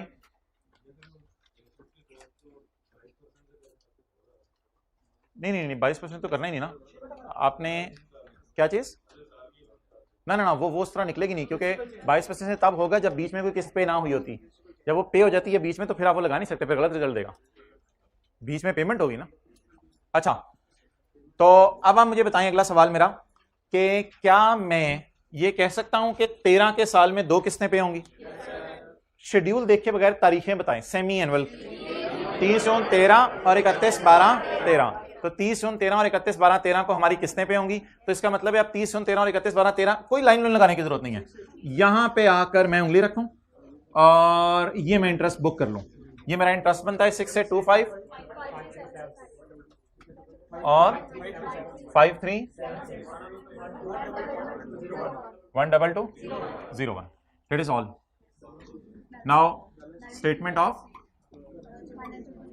as on 31/12/13, ताकि इसमें 12 के साल की भी आ जाए और 13 के साल की भी आ जाए। अब ये बैलेंस शीट में कुछ लोगों ने गलती की होगी, वो मैं बताता हूं क्या। फिलहाल आप non current asset right of use जो आसान चीज है वो बता दें। कॉस्ट बताएं कितनी है? 8 फॉर कॉस्ट में से 1 साल के डिप्रेशन माइनस करें। कोई एक दो बोलें जी, आप बोलो भाई, आप बोलो, सारे चुप करें। 5 6, फिर 1 और साल का डिप्रेशन माइनस करें 2 8। तो ये आसान चीज थी, इसको छोड़ें। बैलेंस शीट में से बनाने के लिए राइट ऑफ यूज में से पहले 1 साल के डिप्रेशन माइनस की हमने और इधर 2 साल के डिप्रेशन माइनस की। अब क्या हेडिंग दें? नॉन करंट लायबिलिटीज, और इधर लिखेंगे लीज ऑब्लिगेशन और करंट लायबिलिटीज, और इधर लिखेंगे current portion of lease obligation, current portion of lease obligation. Okay, अब आप मुझे बता दें, मैं बैलेंस शीट कहां खड़े होकर बनाने लगा हूं? 31/12 को रात 11:55 पे बार्किंग डॉग्स की मौजूदगी में हम क्या बनाने लगे हैं? Balance sheet. तो शाम 5 बजे जिस वक्त सूरज ढल रहा था, उस वक्त बैंक खुला था, तो मैं जाकर 31/12 को कौन सी किस्त पे कर आया हूं? क्योंकि मुझे पेबल चाहिए। कौन सी किस्त पे कर आया हूं? पे कौन सी किस्त करके आया हूं? ये वाली पे कीवी के नीचे, हमारे साल की पेमेंट के नीचे अगर तो नीचे क्या पड़े होंगे? पेबल। नीचे क्या पड़े होंगे? पेबल्स। आप मुझे बता दें, 12 का मेरा साल है, 13 के अंदर अंदर वाली सारी करंट, और 14 15 16 17 वाली 13 के अंदर वाली करंट। वो बच्चे पकड़े जिन्होंने सिर्फ 13 को करंट में डाला है, 13175, ये ब्लंडर मारा है। करंट की क्या डेफिनेशन है? जो अगली पेमेंट है, आप लोग पढ़ा लें। करंट का क्या मतलब है? जो अगली पेमेंट है, जो 1 साल के अंदर पेमेंट्स हैं। तो मेरा साल कौन सा है? 12। तो 13 के अंदर अंदर वाली करंट। यहां से जो है वो ज्यादा मजा आता है समझाने का। तो हमारे साल की पेमेंट के नीचे क्या करें? लाइन लगा दें। तो 13 वाली करंट और 14 15 16 17 वाली नॉन करंट। ऐसे ही करेंगे, क्योंकि लेस देन 1 1 2 2 2 2 3 तो मैच्योरिटी एनालिसिस में देखते हैं। मैं तो अभी बैलेंस शीट बना रहा हूं। तो अब मुझे बता दें, कौन सा हाइलाइटर हमने यूज किया था 1 साल के अंदर अंदर वाले के लिए? येलो या ग्रीन? येलो। 1 साल के अंदर अंदर वाली को क्या कहेंगे? करंट। और नॉन करंट इसको भी कह सकते हैं, ना दिल चाहे तो इसको भी कह सकते हैं। इसके सामने वाली फिर आप देखेंगे 14624 के सामने, लेकिन बेटर तरीका चलें ये भी है। 1 साल के अंदर अंदर कितनी? 2 पेमेंट्स करनी है ना 1 साल के अंदर अंदर। तो 6 महीने बाद किस्तें हैं, जैसे सीए में होता है, तो 6 महीने बाद पैसे देते हैं। 1 साल के अंदर अंदर ये, और 1 साल के बाद ये। आप बता दें जी, करंट पोर्शन 13175। कितनी दूर मैं क्यों देख रहा हूं? 27799। ये क्या हो गया? करंट। करंट। और ये करंट हो गया, और ये, या फिर ये नॉन करंट। 3 4।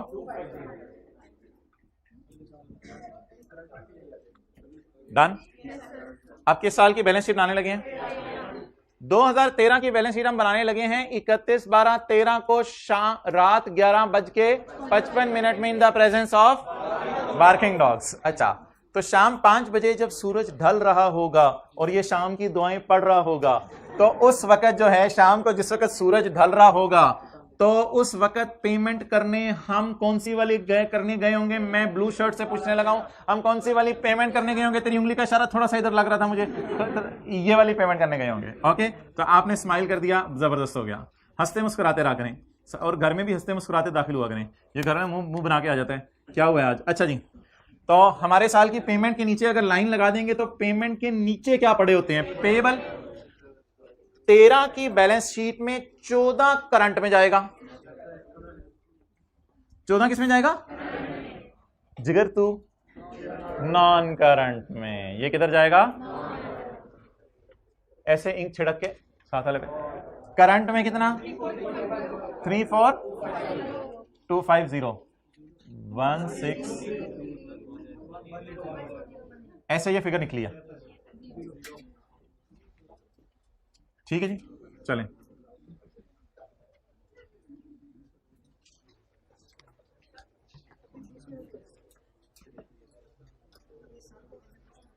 मुझे पता है आपको मजा नहीं आ रहा, मैच्योरिटी एनालिसिस नहीं बना, नेचुरल होती है चीज, बंदे को वो जो एक सेटिस्फेक्शन नहीं मिल रही होती जब तक रूह अफ़ज़ा ना हो, तो सेटिस्फेक्शन नहीं होती, टैंग ले आओ जो मर्जी ले आओ जो। अच्छा, इसीलिए तो सोता रहता है। ओके यार, ये नेचुरल है बात, देखें वो बंदे को सुकून आता ही नहीं जब तक कि वो पूरी बात ना कर ले। नेचुरल है, अभी आप लोग परेशान इसलिए शक्लों पे मैच्योरिटी एनालिसिस बना दें। अच्छा, मैच्योरिटी एनालिसिस में सिर्फ 1 साल का बना रहा हूं, 31/12/12 का।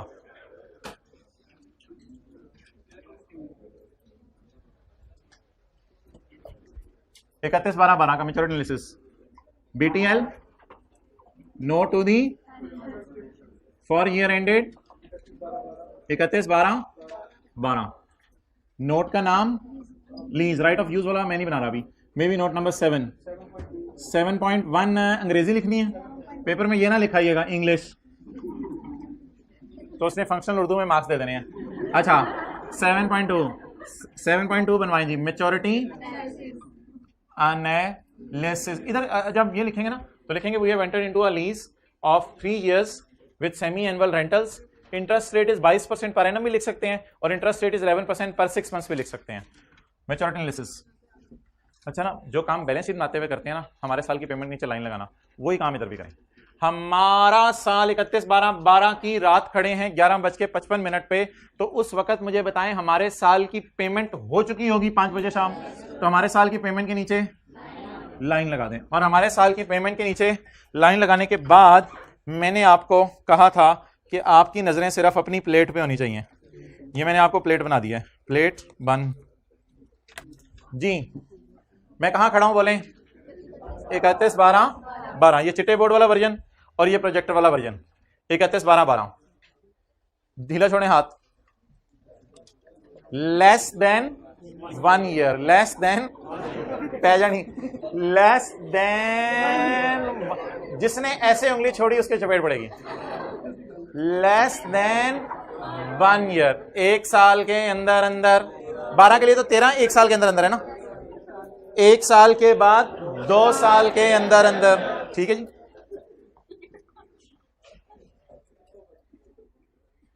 और ये ना थोड़ी देर पहले मैंने आपको बताया था कि 12 के लिए 13 होता है लेस देन 1 year, 1 साल के अंदर अंदर आपने पे करना है। अच्छा, एग्जामिनर को ना आपने ये कैलकुलेशन शो करनी है, और ये कैलकुलेशन शो करके यहाँ पे उंगली रख के कहना है होना आराम है, यानी मैंने अब कैलकुलेशन तुम जैसे चाह रहे थे शो कर दी, हाँ होना आराम है। अच्छा, अब ये 1 साल के अंदर अंदर हो गया, अब आगे बोलें 1 साल के बाद 2 साल, लेकिन ये पेमेंट सब 2 आ रही हैं क्योंकि 2014 में 2 पेमेंट्स हो रही हैं, 1 to 2 years, यानी 2014 का साल आएगा आपने समझने के लिए। नहीं एक तो लिख लेना तो फिर कहना है होना आराम है, कहना नहीं टोटल करो। अच्छा यार तेरी मेहरबानी, होना आराम है नहीं टोटल हो, टोटल करो, होना आराम है नहीं डबल अंडरलाइन लाओ।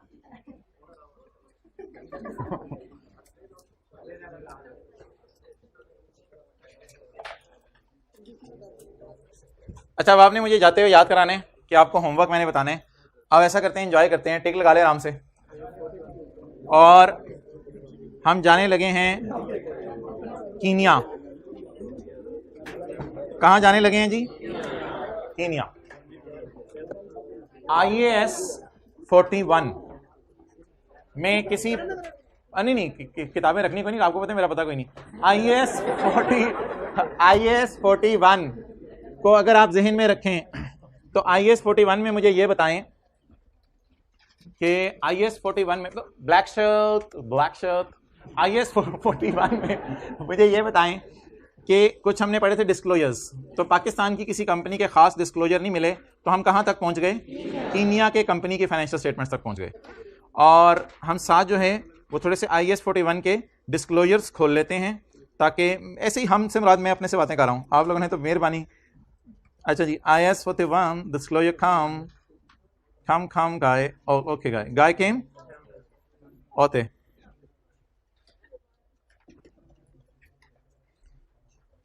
चलें जी, बिस्मिल्लाहिर्रहमानिर्रहीम।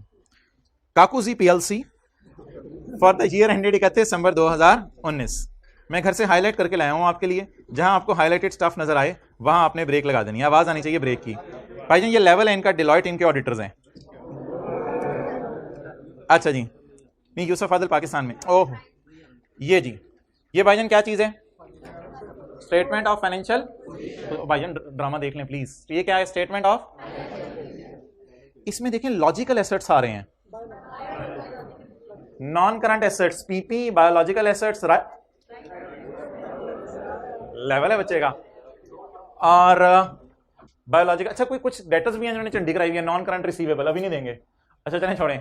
बायोलॉजिकल एसेट 715, 7,15,000 के, नहीं 7137600 शो शो रुपीज नहीं है। अच्छा अब मुझे नोट का नंबर बता दें, नोट का नंबर 6, नोट का नंबर 6 जी। Please please please behave that you are in class. अच्छा behave like that you are. अच्छा एक और आएगा। ओह हो, ये हमने 6 से पहले ब्रेक लगा दिया। अकाउंटिंग पॉलिसीज यार इनके ना,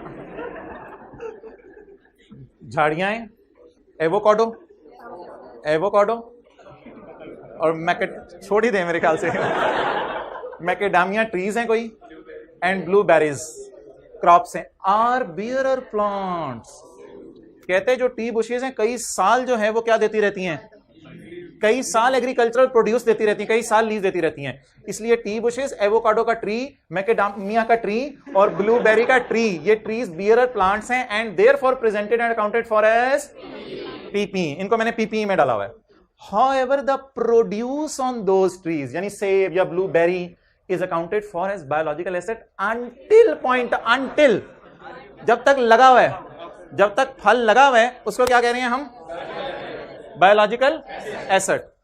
harvested produce is transfer to inventory. इसमें एक बात वो बीच में लिख जाता तो बड़ा अच्छा होता कि एट पॉइंट ऑफ हार्वेस्ट उसे क्या कहते हैं? Agricultural produce. तो उसने बड़ी बात की मजे की, क्या कहते हैं? Produce growing on trees is biological asset.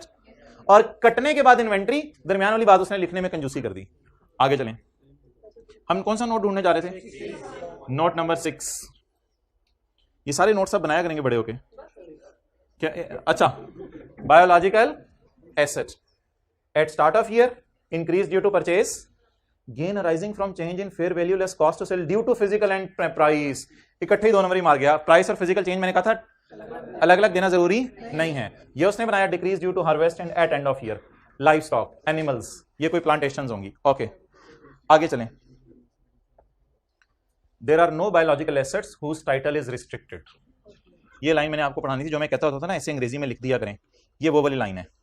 हमने पढ़ा था डिस्क्लोजर्स के अंदर कि अगर किसी का टाइटल रिस्ट्रिक्ट है तो बता दें, तो कहते हैं there is no biological asset. ये बात मैंने आपसे दिखानी थी, जो आप पूछ रहे थे ना कहां लिखा करेंगे, कैसे लिखा करेंगे, क्या होगा? ये होगा, यानी ये तो बनाना आता है ना, ओपनिंग, परचेजेस, ये तो 4-5 वालों में हमने बनाया है। कल आखिरी वाले 1-2 एमसीक्यूज में भी अगर आप बैठे हो तो बनाना पड़ा था। There are no biological assets whose title is restricted और there are no assets who are pledged as security for liability. इस साल भी नील है और पिछले साल भी नील थे। There were no commitments for acquisition of biological assets। कोई हमने लोगों से वादे नहीं किए हुए हम बायोलॉजिकल एसेट खरीदेंगे। मैंने कहा था अगर कमिटमेंट्स हैं तो आपने बतानी है। तो भाई ये कुछ भी नहीं है यार, एज इट इज पेपर में लाइन अगर लिखी हुई कमिटमेंट्स हैं और कोई टाइटल में मसला है तो एज इट इज नीचे नोट की दुम के तौर पे अंग्रेजी में लिखाइएगा। तो ये देखिए नोट नंबर 6 चल रहा है और इसकी दुम में इसने अंग्रेजी के तौर पर यह बात लिख दी है। एक चीज और यहां पर हमें नजर आएगी, वो है जी, कहता है कैटल्स, जानवर मेरे पास साल के एंड पर 4,396 हेड भी हैं और धड़ भी है। मतलब ये नहीं कि खाली उनके हेड ही बने हुए हैं, हेड का मतलब है क्वांटिटी। कहते हैं इतने हेड है मेरे पास, मैंने गिन के देखे हैं, नीचे भी है। अच्छा, और जो मेरे फॉरेस्ट्री प्लांटेशंस हैं यानी जंगलात हैं वो तो हेक्टर्स में बताए हुए हैं। पाकिस्तान में पता नहीं मरलों में या कनालों में बताते होंगे, तो कहते हैं वो हमने किस में बताए हुए? हेक्टर्स में। तो ये ऐसी इंफॉर्मेशन है, पकड़ के आगे अमाउंट लिखी हुई, पकड़ के आगे क्वांटिटी लिखी हुई है, इस तरह की इंफॉर्मेशन है। वैसे मेरा नहीं ख्याल IAS 41 के डिस्क्लोजर आपसे पूछेगा, एहतियातन आपको दिखा दिए हैं। ये बात ढूंढने कहां लिखी हुई थी? ये बात भी कहीं लिखी हुई थी, क्वांटिटी बताने वाली। An entity is encouraged to provide a quantitative description of each group of biological acid. Her group की क्वांटिटीज अलग अलग बता दो कितनी कितनी है। और उसमें आगे ना फिर उसने ब्रेकअप भी दिया है कि इसमें एवोकाडो कितने, प्लीज पाइनएप्पल के कितने हैं, मैकेडेमिया के कितने हैं हेक्टर्स, और वो सारा उसने ब्रेकअप दिया है। तो इस तरह की अगर इंफॉर्मेशन आ गई तो एज इट इज आपने सवाल से उठा के कॉपी पेस्ट करनी होगी, और इससे ज्यादा इसमें कुछ नहीं है। सो डेट वाज अ लिटिल, क्या कहते हैं आप, ओवरव्यू ऑफ, बोले डिस्क्लोजर्स। चलें जी, अब भाईजान दुनिया के सारे काम छोड़ दें और मुझे 5 मिनट दे दें क्योंकि मैंने 10 सफ़े रिवाइज करवाने हैं। अच्छा, IS 41 किस पे लगता है? बायोलॉजिकल। एक बात याद रखिएगा, जो मैंगो ट्री है वो बायोलॉजिकल एसेट इस वजह से है कि वो लिविंग प्लांट है, लेकिन हमने उसे बाहर इसलिए निकाल दिया है कि उसमें 3 खासियतें पाई जाती हैं। वो फल देता है, 1 साल से ज्यादा देता है, और उसकी लकड़ी स्क्रैप के तौर पे बिकती है। हालांकि वो लिविंग है, बायोलॉजिकल एसेट तो है, लेकिन उसको क्या नाम दे दिया है? बियर प्लांट अलग नाम दे दिया ताकि उस पे IS 16 लगे।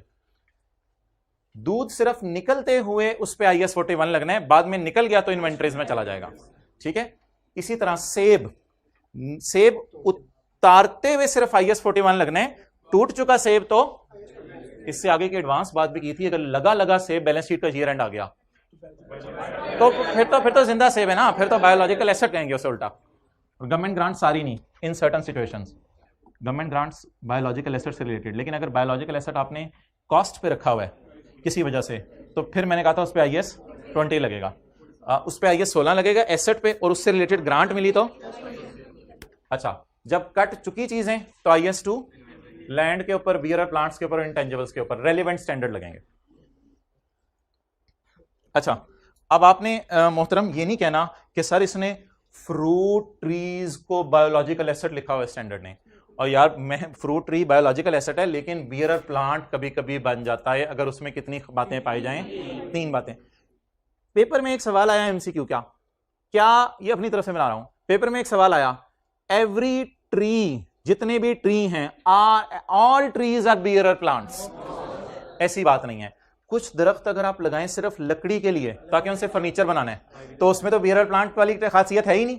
वो जो लकड़ी के लिए आपने ट्री लगाया, जब तक वो लगा हुआ है वो बायोलॉजिकल एसेट है, और जब कटने लगा है तब agricultural produce at point of harvest. समझ आ रही बातें? ओके। अच्छा, इन चीजों पे तो यार वैसी IS 2, ये जो चीजें ना सारी, इन पे कटने वक्त IS 41 at point of harvest, after point of harvest IS 2 लगेगा, और इन सब पे तो वैसे ही IS 2 लगना है। ये तो इससे भी अगला कोई काम होने लगा इन पे। ये तो आप जिसको कहते हैं दिमाग की दही बनने लगी है, ये तो इनकी दही बनाने लगे हैं आप, यानी मिल्क से पता नहीं चीज बना दी है। हाँ, जिंदा तो है ना, इस वजह से मैं कह रहा हूं। एग्रीकल्चरल एक्टिविटी, भाई इस एग्रीकल्चरल एक्टिविटी देखते ही ना आपके जहन में आना चाहिए कि 3 चीजें, गधा फॉर सेल था, बड़ा औरत जा रहा था, न्यू बेबीज के लिए, या एग्रीकल्चरल प्रोड्यूस के लिए, के लिए।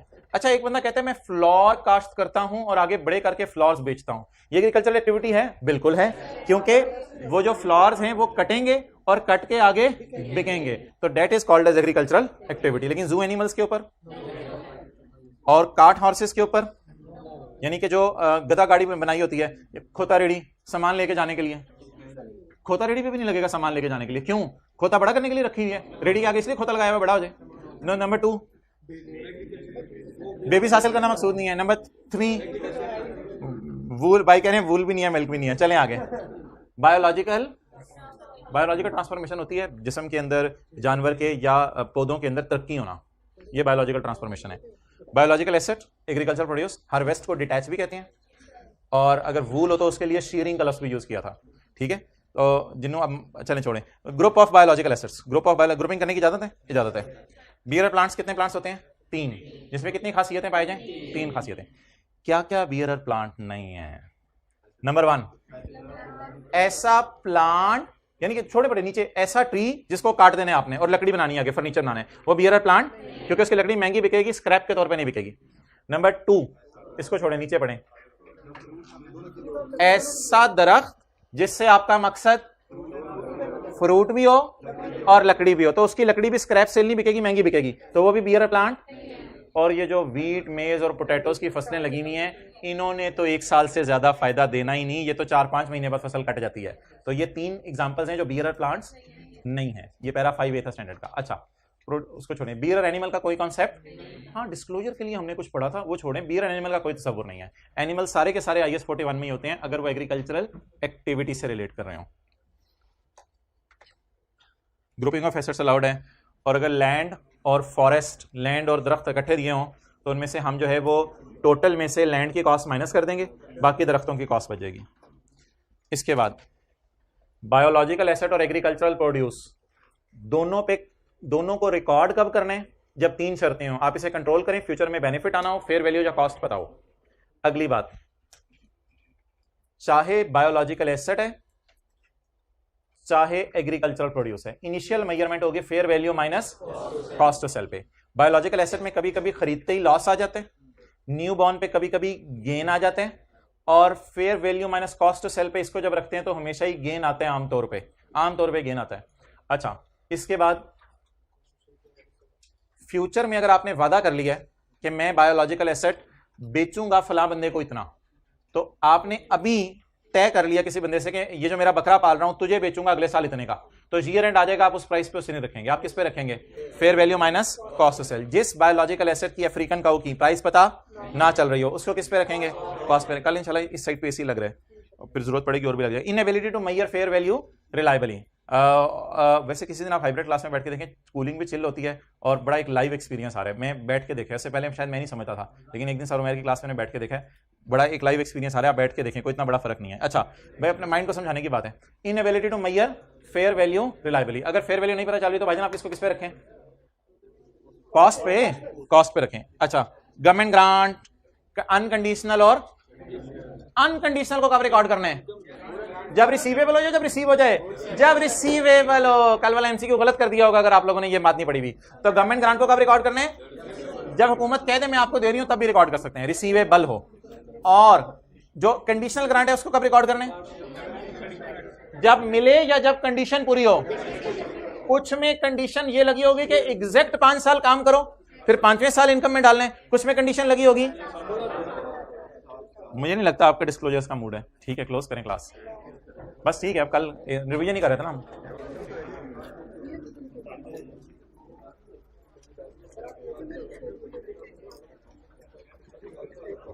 बैठे भाई, बैठे। होमवर्क